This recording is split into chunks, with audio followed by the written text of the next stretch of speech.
So when we talk about optimal meal frequency for muscle gain, I like to talk about fat loss as well, just so we can talk about the differences. So for fat loss, it doesn't matter how many meals you eat. What matters is that at the end of the day and at the end of the week, you're in a deficit. You could eat 1 meal per day, 7 meals per day, and if you're in the same amount of a deficit at the end of the week, you're going to make the same amount of progress.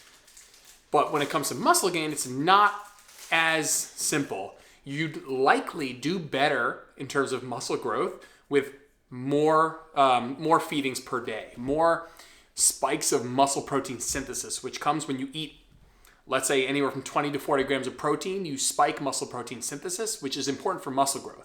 So if you only do that once per day, you're missing out on other times per day that you could be doing it, which would help optimize progress. So realistically, optimal is probably in the 4 to 6 meals per day range, but it's not that much better than 2 or 3 meals. So it's not so much better that it should override your personal preference. You don't need to totally overhaul your life because, I said that optimal is 4 to 6. What we need to find is the proper marriage between what's optimal and what's practical.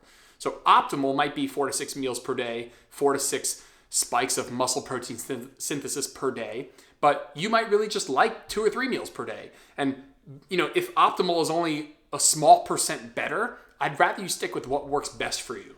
Just keep in mind that maybe if you're really trying to eke out every single extra percent of benefit, that you want to have a couple more high protein feedings per day.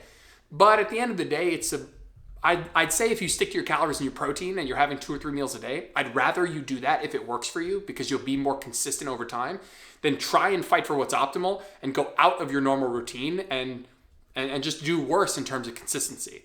So I want to find the marriage of what's optimal and what's practical for you, but I think it's important that you have all the knowledge so that you can make the most informed decision. Hope that made sense, guys. See you in the next one.